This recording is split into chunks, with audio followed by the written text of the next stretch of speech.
Hello दोस्तों, मैं अनूप राव आप लोगों के लिए आज मैथ का 12th क्लास का चैप्टर स्टार्ट करने जा रहे हैं।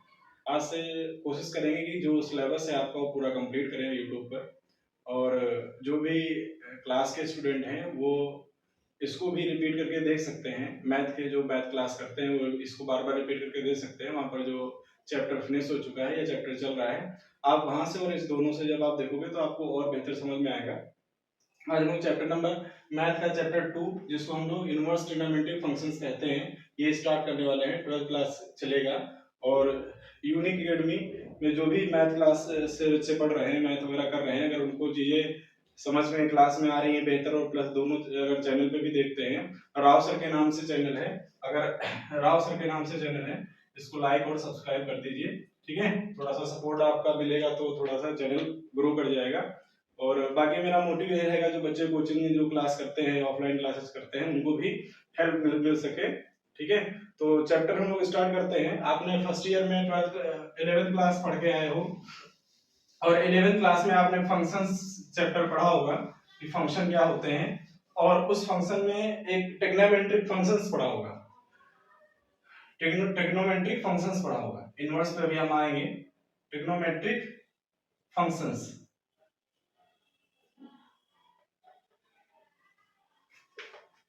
फंक्शंस पढ़ा होगा। ठीक है, ट्रिग्नोमेट्रिक फंक्शंस बेसिकली क्या होते हैं?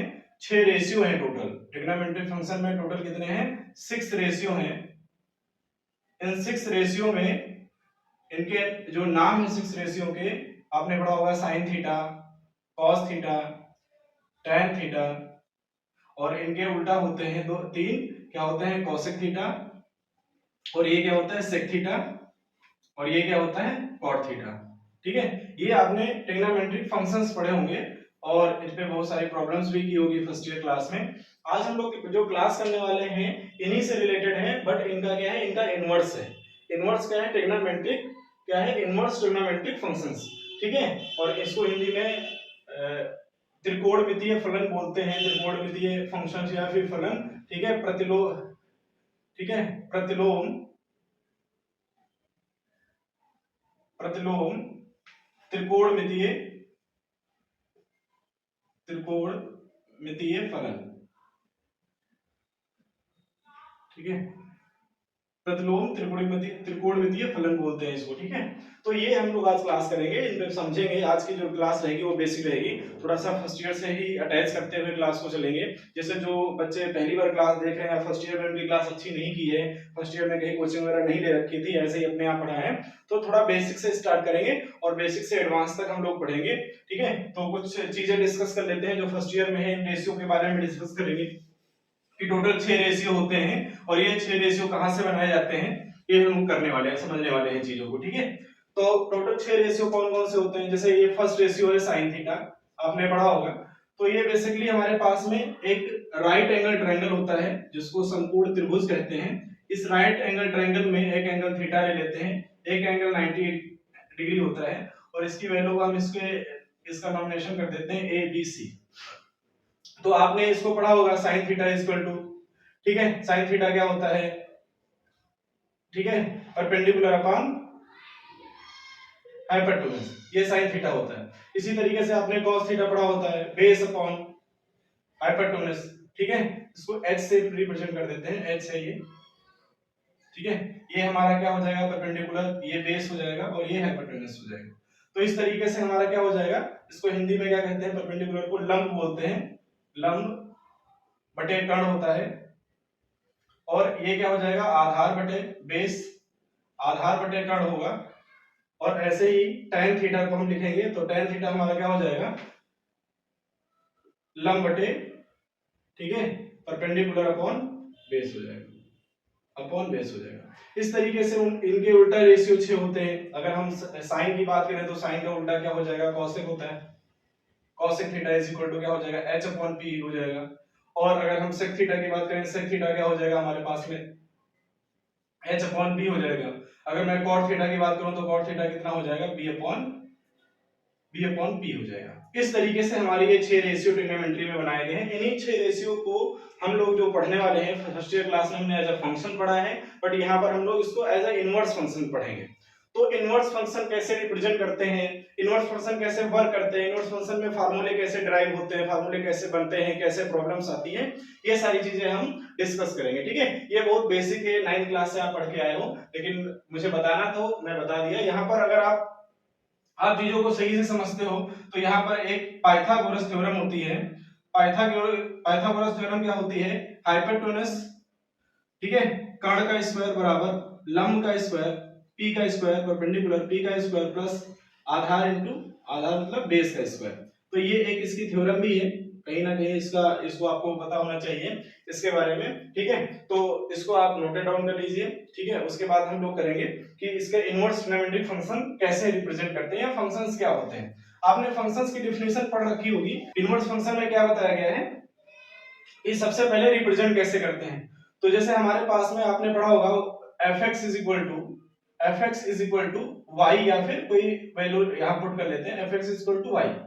ठीक है, ये हमारा फंक्शन होता है कि जो fx है वो fx is equal to y है। और अगर हम यहां से इसको एज ए इनवर्स फंक्शन लिखने की कोशिश करें तो ये f उधर जाएगा तो f इनवर्स लिख जाएगा f inverse of y, f inverse of y। तो ये जो f इनवर्स है, ये जो माइनस पावर में लगी है, इसको इनवर्स फंक्शन पढ़ा जाता है, f inverse of y।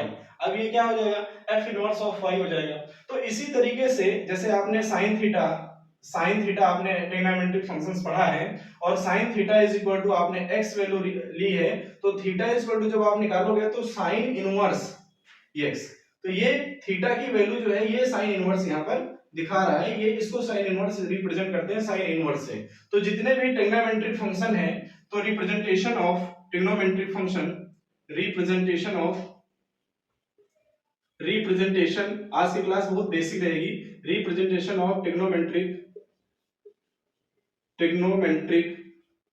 Functions, कि कैसे हम लोग ट्रिग्नोमेट्रिक फंक्शंस को रिप्रेजेंट करते हैं। तो हमने 6 रेशियो पढ़े हैं ट्रिग्नोमेट्री में, तो साइन को साइन इनवर्स से लिखते हैं, इसी तरीके से कॉस को कॉस इनवर्स से लिखते हैं, इसी तरीके से tan को tan इनवर्स से लिखते हैं, और इसी तरीके से जो नेक्स्ट 3 रेशियो हैं, tan के बाद में इसमें cosec को cosec इनवर्स से लिखेंगे, और इसको sec इनवर्स, और ये cot इनवर्स। तो ये हम किसी भी ट्रिग्नोमेट्रिक जितने इनवर्स फंक्शन हम लोग पढ़ने वाले हैं, तो ये रिप्रेजेंटेशन है ट्रिग्नोमेट्रिक इनवर्स फंक्शन का। ट्रिग्नोमेट्रिक इनवर्स फंक्शन जो है वो जो वैल्यू देता है वो एंगल की देता है, एंगल मतलब कोण देगा आपको।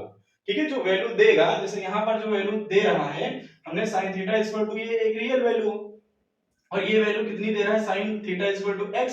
तो जब sin उधर जाता है तो ये इनवर्स में कन्वर्ट हो जाता है, तो ये जो वैल्यू दे रहा है ये थीटा दे रहा है, ये आपको समझना पड़ेगा। ठीक है, और थोड़ा सा इनवर्स के बारे में देखते हैं कि जैसे हमारे पास में लिखा हुआ है, ठीक है, इसको रफ कर देते हैं।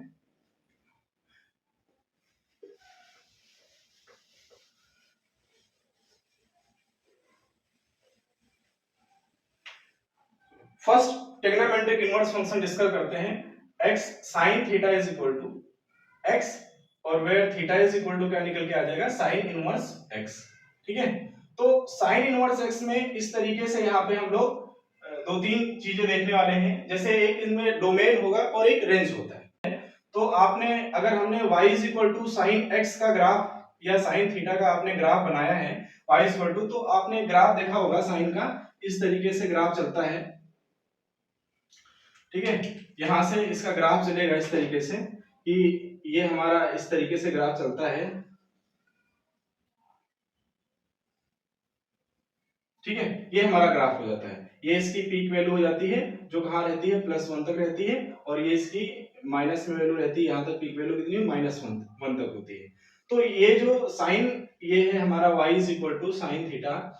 ये जो साइन थीटा जो हमारा देता है, इसकी जो वैल्यू रहती है y की, यहाँ जो फंक्शन की वैल्यू रहेगी, वो फंक्शन की वैल्यू y की वैल्यू कितनी रहती है, y बिलोंग्स टू -1 से +1 के बीच में। जो साइन जो आपका देगा, आंसर देगा, वो y इज इक्वल टू -1 से लेकर +1 के बीच में आंसर देगा। तो यहाँ पर जैसे आप निकालते हो y जो है, अगर मैं यहाँ पर थीटा की वैल्यू π/3 ले लूं या π/6 ले लेता हूं, थीटा की वैल्यू π/6 लिया है, तो y इज इक्वल टू कितना आ जाएगा sin π/6, और इस वैल्यू कितनी होती है 1/2, वैल्यू कितनी होगी π/6 की वैल्यू 1/2 होगी। इसी तरीके से अगर मैं इसमें 90 ऐड कर देता हूं, 90 60 में अगर आप 90 ऐड करोगे तो कितना आ जाएगा हमारे पास में 150। y is equal to theta is equal to, अगर आप थीटा इज इक्वल टू 150 लेते हो तो यहाँ पर y की वैल्यू तब आप कैलकुलेट करते हो अगर y is equal to sin 150, और sin 150 की वैल्यू भी 1/2 आती है। तो फंक्शंस में क्या होता है कि दो x की दो वैल्यू पर या थीटा की दो वैल्यू पर फंक्शंस की डेफिनेशन ही है कि किसी दो वैल्यू पर सेम आंसर नहीं मिल सकता, तो ये फंक्शन नहीं है। और हम लोग पढ़ने वाले हैं वो इनवर्स फंक्शन पढ़ने वाले हैं, तो इसलिए ये पूरा जो है ये इनवर्स फंक्शन नहीं है। तो एक पर्टिकुलर रेंज डिफाइन की जाएगी, उस रेंज के अंदर ये क्या हो जाएगा, ये as a inverse function work करेगा। उस रेंज को हम लोग, वो रेंज क्या रहेगी, तो जो थीटा की वैल्यू है, थीटा की वैल्यू बिलोंग्स टू, वो क्या हो सकती है -π/2 से लेकर +π/2 की वैल्यू के बीच में ये क्या रहेगा, ये एज अ इनवर्स फंक्शन की तरीके से वर्क करेगा। ठीक है, अगर हम इसकी देखें तो ये वैल्यू कहां पर आ रही है, ये वैल्यू -π/2 यहां पर है, इस जगह पर -π/2 वैल्यू है, और ये हमारा -π/2 वैल्यू हो जाएगा, और ये हमारी +π/2 वैल्यू हो जाएगी। तो ये इनवर्स फंक्शन किस किस रेंज में काम करता है, ये हमारा इनवर्स फंक्शन ये +π/2 से, यहां से -π/2 से, ये -π/2 से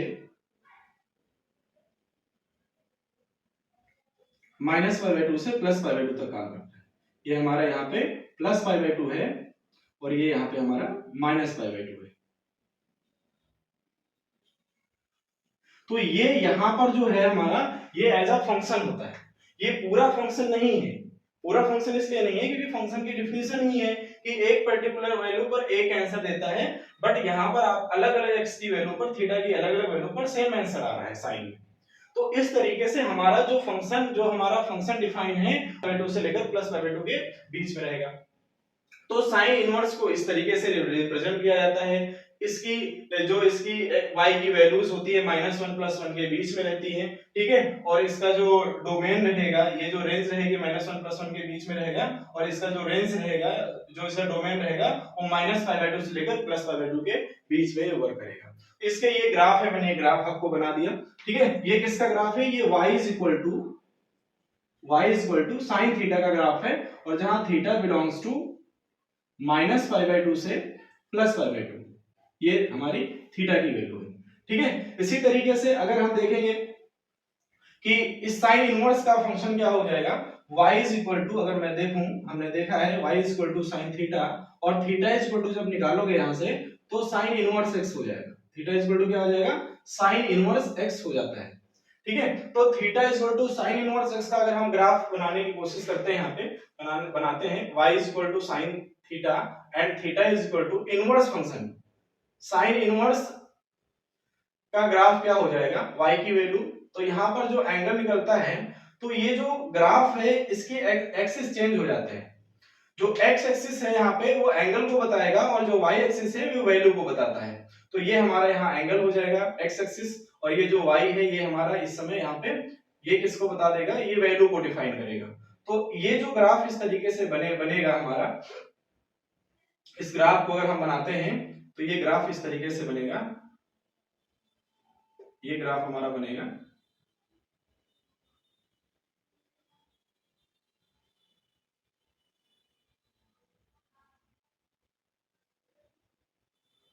ये हमारा ग्राफ बनेगा, ठीक है। ये हमारा ग्राफ क्या है, बनता है। तो इस तरीके से ये ग्राफ बनेगा। तो ये हमारा ग्राफ है, यहाँ पे ये ग्राफ क्या है, इस जगह पर हमारी वैल्यू, ये वाली कौन सी वैल्यू देगी, ये हमारी वैल्यू हो जाएगी, ये हमारी जो वैल्यू होगी ये एंगल को बताएगी, और ये हमारी इस तरीके से वैल्यू डिफाइन हो जाएगी, ठीक है। तो ये हमारा y इज इक्वल टू या theta is equal to sine inverse y, ठीक है। ये हमारी y की वैल्यू रहेगी, ये जो यहाँ पर y की वैल्यू रहेगी, और ये इस जगह पर ये -π/2, ये +π/2 रहेगा, और इस जगह पर यहाँ -π/2 रहेगा, ठीक है। ये +π/2 रहेगा, मैं थोड़ा सा बड़ा लिख देता हूँ, ये +π/2 रहेगा, और यहाँ पर ये क्या रहेगा, -π/2 रहेगा। तो ये ग्राफ है आपका sin इनवर्स y, और यहाँ पर ये फिक्स है कि y बिलोंग्स टू क्या हो जाएगा, y बिलोंग्स टू -1 से +1 रहेगा, और जो एंगल है थीटा, और थीटा बिलोंग्स टू क्या रहेगा, थीटा -π/2 से लेकर +π/2 के तक रहेगा। ठीक है, तो ये सिर्फ यहीं पर ये इनवर्स फंक्शन डिफाइन है। तो ये हमने छोटा सा एक इनवर्स फंक्शन के बारे में, जिसको साइन इनवर्स, ये फर्स्ट इनवर्स फंक्शन है, साइन इनवर्स फंक्शन को डिफाइन किया, उसका साइन थीटा का ग्राफ क्या होता है। फिर केवल एज अ फंक्शन वर्क करेगा तो एक रेंज हो जाएगी, एक डोमेन हो जाएगी, -π/2 से लेकर +π/2 के बीच में। ठीक है, इसको नोट डाउन कर लीजिए, इसको समझ लीजिए अच्छे से। ये थोड़ा सा एडवांस लेवल की चीज जो डिटेल में पढ़ना जरूरी है। अगर ये बेसिक आपको आता होगा तो आप क्वेश्चन भी अच्छे अच्छे बना पाओगे। ठीक है, तो हम लोग वो भी क्वेश्चन डिस्कस करेंगे जितने प्रीवियस ईयर क्वेश्चन आए हुए हैं यूपी बोर्ड में, सीबीएसई बोर्ड में, वो सारे क्वेश्चन डिस्कस करने वाले हैं। और प्लस जो कॉम्पिटिटिव एग्जाम में जैसे जेईई मेंस के होंगे, इस चैप्टर से रिलेटेड जितने भी प्रीवियस ईयर क्वेश्चन होंगे वो भी हम लोग डिस्कस करेंगे। ठीक है, तो ये बहुत इंपॉर्टेंट टॉपिक है और ये आगे की चीजें भी आपको बेहतर समझने में, चीजें समझने में ये हेल्प करेगा। ठीक है, नोट डाउन कर लीजिए इसको। चलिए इसको रफ कर देते हैं। तो इसमें बेसिक जो चीज आपको याद रखनी है वो यही याद रखनी है। बेसिक जो चीज आपको याद रखनी है वो ये याद रखनी है कि आपको समझना है कि जो हमारा इनवर्स फंक्शन है, जैसे हमारे पास में ट्रिग्नोमेट्रिक रेशियो है, एज अ फंक्शन वर्क करता है sin x। ठीक है, तो जब इसको एज अ x निकालोगे तो ये sin इनवर्स y हो जाता है, ये आपको पता होना चाहिए। ठीक है, दूसरी चीज आपको क्या पता होनी चाहिए कि अगर हमारे पास में जैसे हमने लिखा sin इनवर्स और sin थीटा लिखा हुआ है, तो अगर ये इनवर्स बाहर है, अंदर साइन है, तो ये साइन और साइन आपस में एक दूसरे को कैंसिल कर देते हैं, तो केवल एंगल क्या बचता है, थीटा बचता है। जैसे एक एग्जांपल मैं लेता हूं यहाँ पे, और मैं क्या कहता हूं, मैंने लिखा है साइन इनवर्स साइन π/3। तो ये साइन और साइन आपस में कैंसिल होके आंसर कितना आ जाएगा, π/3 आ जाएगा। ये भी बेसिक इनवर्स का कॉन्सेप्ट है जिसमें ये दोनों एक दूसरे को कैंसिल आउट कर देते हैं। ठीक है, ऐसे कट नहीं किया जाता है, कैंसिल आउट कर देते हैं। साइन है और साइन इनवर्स है, तो इनवर्स और साइन एक दूसरे को कैंसिल करेंगे तो आंसर हमारा π/3 आ जाएगा। ठीक है, आगे हम लोग करते हैं सेकंड इनवर्स फंक्शन पे, दैट इज cos।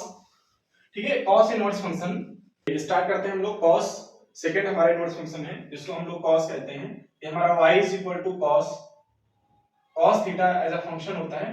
तो जब आप यहाँ पे थीटा की जो वैल्यू होती है, ये डोमेन है, जो इस फंक्शन में डोमेन होती है थीटा की values, value of theta, value of theta क्या हो सकती है हमारे, इस वैल्यू ऑफ थीटा यहाँ जो हमारा है वो डोमेन है। क्या है, डोमेन। ठीक है, डोमेन। और यहाँ पर जो y की वैल्यू है ये रेंज है, रेंज निकल के आती है। लेकिन जब इनको इनवर्स में बदला जाता है, ये एज अ इनवर्स फंक्शन की तरीके से वर्क करता है। जैसे हम यहाँ थीटा की वैल्यू निकालेंगे तो ये साइन इनवर्स y हो जाएगा। तो इस समय जो y, ये सॉरी cos है यहाँ पे, तो ये जो cos है, cos इनवर्स y है, तो ये जो y की वैल्यू है यहाँ पे वो डोमेन की तरीके से यहाँ इनवर्स में उल्टा हो जाता है। ये domain work as a domain रहेगी, और जो यहाँ पर थीटा की वैल्यू है वो एज अ रेंज रहेगी। तो हम लोग क्या पढ़ने वाले हैं, हम लोग इनवर्स फंक्शन पढ़ रहे हैं। तो cos इनवर्स में तो जो थीटा की वैल्यू है वो क्या है, रेंज है, और y की वैल्यू क्या है, डोमेन है। तो जो cos है, cos की जो डोमेन है वो भी कितनी हो सकती है, -1 से लेकर +1 के बीच में ही रहती है। जो cos की डोमेन है वो -1 से लेकर +1 के बीच में रहती है। तो ये जो चीजें हैं ये भी आपको पता होनी चाहिए। जो cos की डोमेन है वो -1 से लेकर +1 के बीच में रहती है। अब देखो इसकी रेंज क्या हो सकती है, थीटा की वैल्यू की रेंज क्या हो सकती है। तो इसका हम ग्राफ बनाते हैं, y is equal to cos theta का अगर हम ग्राफ बनाएंगे तो ग्राफ ये किस तरीके से बनता है, यहां आप ग्राफ बनाओगे तो ग्राफ ये यहां से स्टार्ट होता है, इस तरीके से ये ग्राफ बनेगा।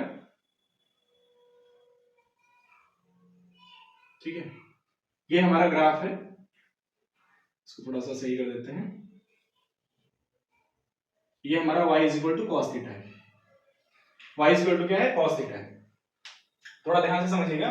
तो जो y is equal to cos यहाँ पे 0 होता है और ये π/2 होता है, और ये हमारा π/2 हो गया। इसमें π/2 और अगर आप ऐड कर दीजिए तो ये पाई हो जाता है, और यहाँ पर π/2 और ऐड कर दीजिए तो ये 2 पाई हो जाता है। इसी तरीके से सेम यहाँ पर जाएंगे।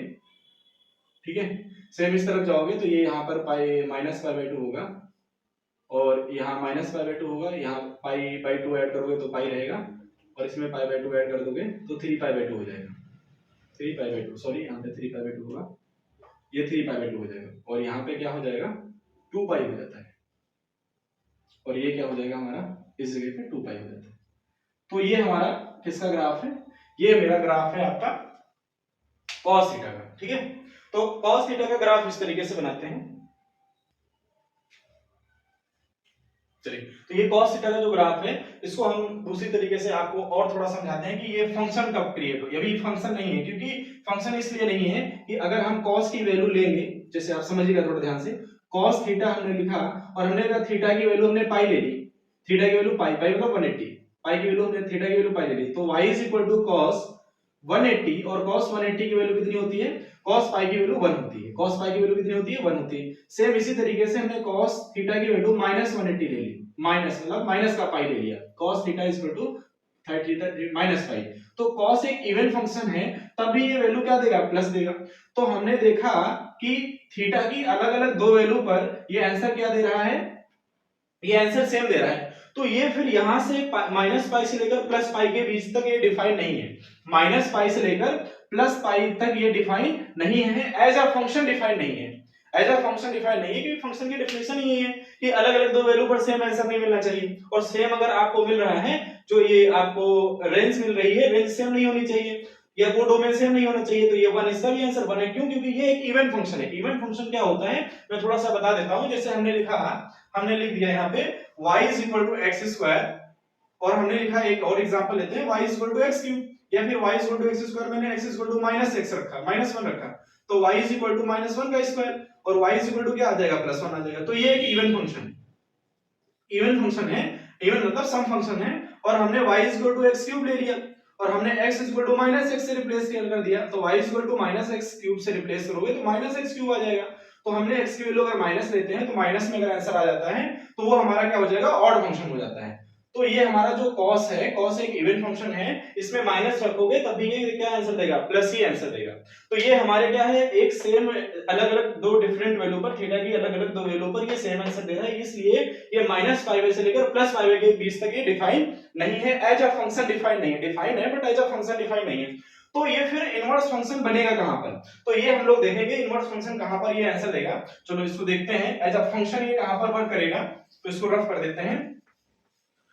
तो इसमें अच्छे से इसको समझते हैं कि ये एज ए इनवर्स फंक्शन किस रेंज में काम करेगा, क्योंकि आपको रेंज का जो हमारे पास में फर्स्ट एक्सरसाइज है, या जो बेसिक कॉन्सेप्ट हम सीख रहे हैं, उसमें रेंज का पता होना बहुत जरूरी है। तो हमारा इस जगह पर हमने लिखा y is equal to cos theta, और जब थीटा इज इक्वल टू हम यहां से निकालेंगे तो cos इनवर्स y आ जाएगा।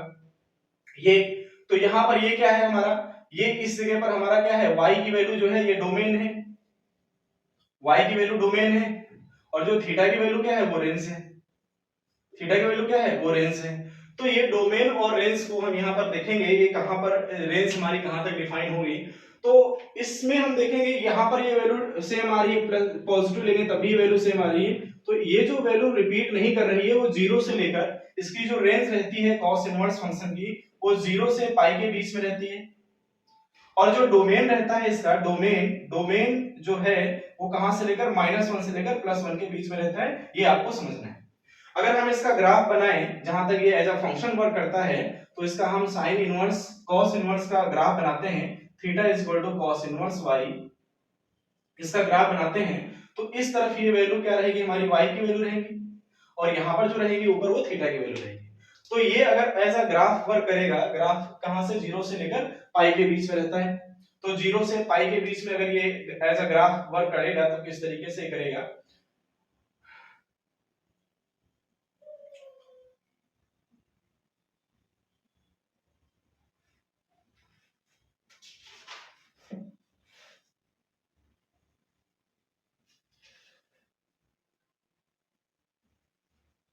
ठीक है, चलो इसको पहले हम लोग क्या कर लेते हैं, y इज इक्वल टू, इस रेंज में y is equal to cos theta का ग्राफ बनाते हैं। ठीक है, फिर इनवर्स का ग्राफ बनाते हैं। तो y is equal to cos theta का ग्राफ बनाइए, ये क्या हो जाएगा, यहां से स्टार्ट हो रहा है, यहां पे खत्म हो रहा है। ठीक है, और ये हमारा पाई तक जा रहा है, ये पाई है, ये हमारा ग्राफ है। ठीक है, इसका जस्ट मिरर इमेज बन जाता है इनवर्स में। तो अगर हम अब इनवर्स का ग्राफ बनाएंगे, यहीं पे नीचे ग्राफ बना देते हैं इनवर्स का, यहां पे बनाते हैं। तो अगर हम इनवर्स का ग्राफ बनाएंगे, पाई इज इक्वल टू, या theta is equal to cos inverse y का इनवर्स का ग्राफ बनाते हैं, तो ये क्या हो जाएगा, इनवर्स का ग्राफ कैसे बनेगा, इसका जस्ट मिरर इमेज बन जाएगा, ये रिवर्स होके इस तरीके से क्या बन जाएगा, यहाँ से ये आएगा, ये इसका मिरर बन जाएगा, ये उठा के ऊपर कर देना है, तो ये क्या हो जाएगा, यहाँ से इस तरीके से ये होगा, इस तरीके से होगा। तो यहाँ पर हमारे ये थीटा की वैल्यू आ जाएगी इस पे, और ये जो हमारी है ये वैल्यू आ जाएगी, यहाँ +1 है, और ये जो वैल्यू है यहाँ पे ये -1 है, ठीक है, ये -1,0 है, और ये हमारा +1,0 है, ठीक है। ये वाली जो वैल्यू रहेगी ये 0 रहेगा, यहाँ पे 0 से लेकर और कहाँ से पाई तक, ठीक है, ये वैल्यू क्या रहेगी, π/2 रहेगी। तो ये हमारा जो ग्राफ है ये किसका बन गया है, ये theta equal to cos inverse y का बन गया। और किस रेंज के लिए, मैं बार बार कह रहा हूं आपको रेंज याद करना है कि जो cos की रेंज होती है 0 से पाई रहती है, और जो डोमेन इसका रहता है वो कितना -1 से लेकर +1 के बीच में ही रहता है, -1 से +1 तक रहता है। तो सेम जो डोमेन है cos इनवर्स का और sin इनवर्स का वो -1 +1 ही रहता है, रेंज जो होता है 0 से रहता है। तो ये हमारा बेसिक फंक्शन है cos थीटा या theta equal to cos inverse y का।